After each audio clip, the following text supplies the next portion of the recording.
Greetings, it is I, Tentus Naravan Dracovin, Lord Emperor of the Dracovin Empire, and welcome. It is time to continue my discussion of various campaign settings of Dungeons & Dragons, starting from those back in AD&D and spreading through all of them, and of course I started with Spelljammer, Dungeons & Dragons Adventures in Space. Well, let's continue where we left off in discussing and talking about things related to the basic rules of Dungeons & Dragons and your character in space.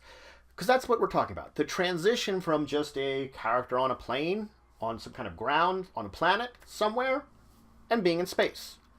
Experience.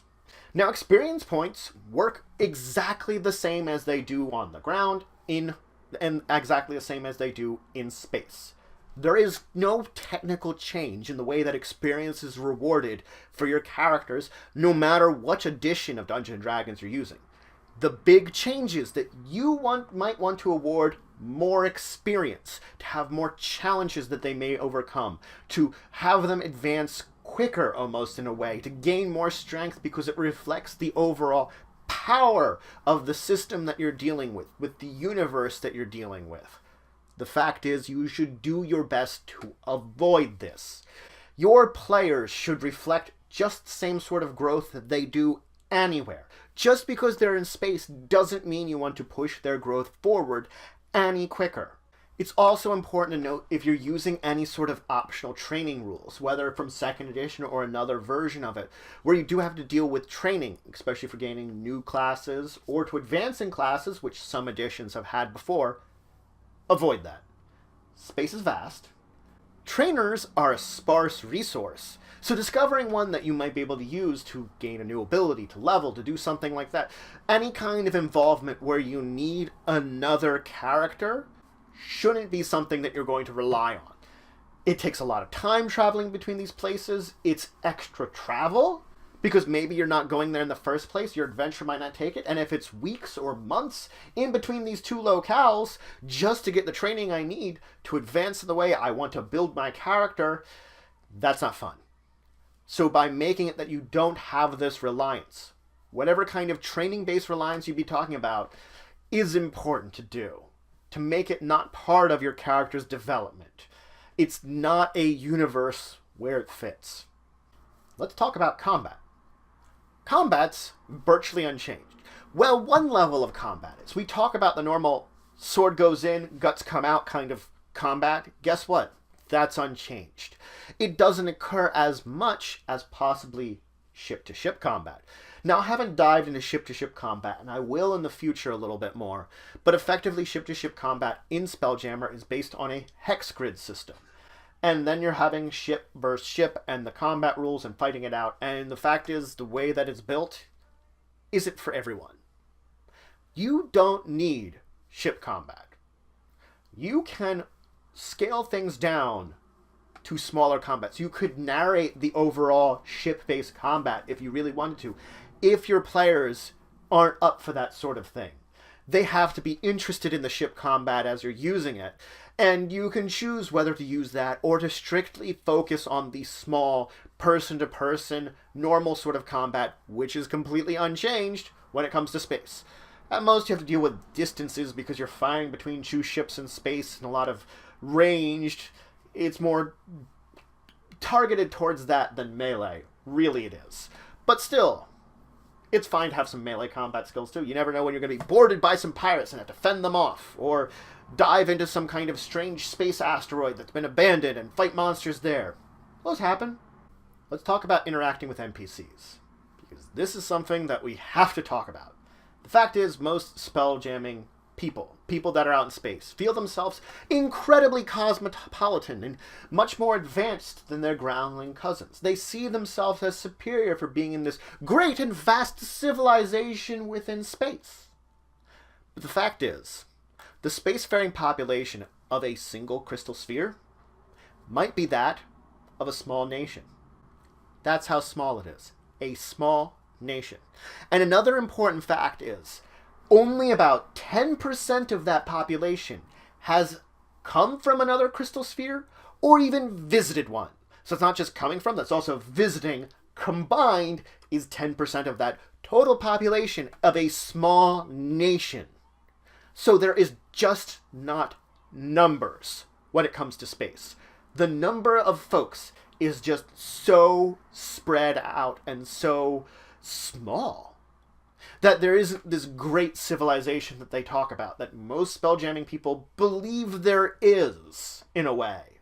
So you can see, because also only a small population portion of them have traveled the spheres, they're also actually relatively sheltered in comparison to, well, maybe someone that would be from a nation on a planet. They'll probably travel to other nations, maybe even other continents as possibility. Something like Faerun, you can travel to other continents.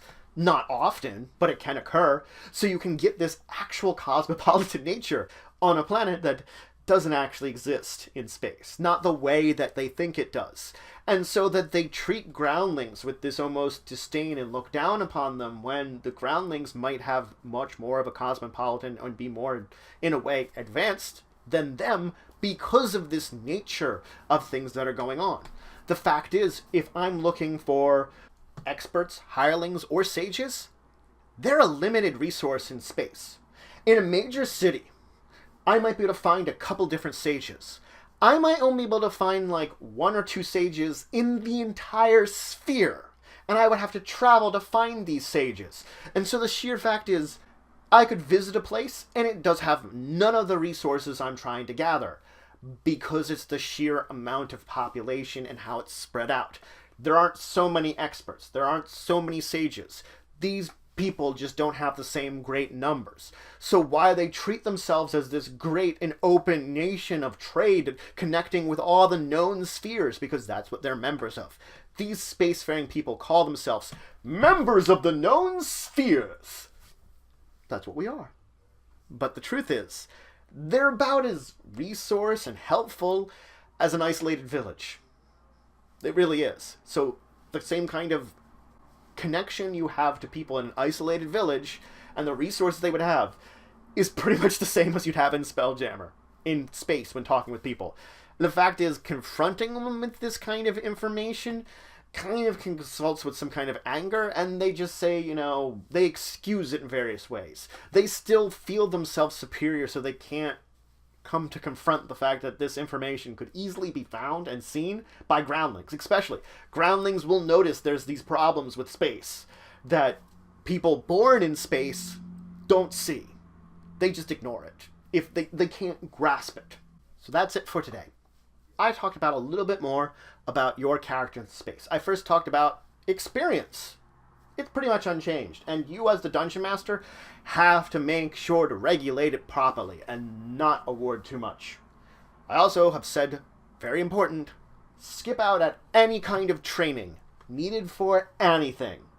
If there's an option that should normally require training, make it that the character has it available to them in some other way, because training is a headache that shouldn't exist within this world because of the travel time and the difficulty of finding the person that can actually train you. I, of course, talked about combat, which you can have your ship combat based on hex grids, or your normal combat. Maybe you want to have both in your game.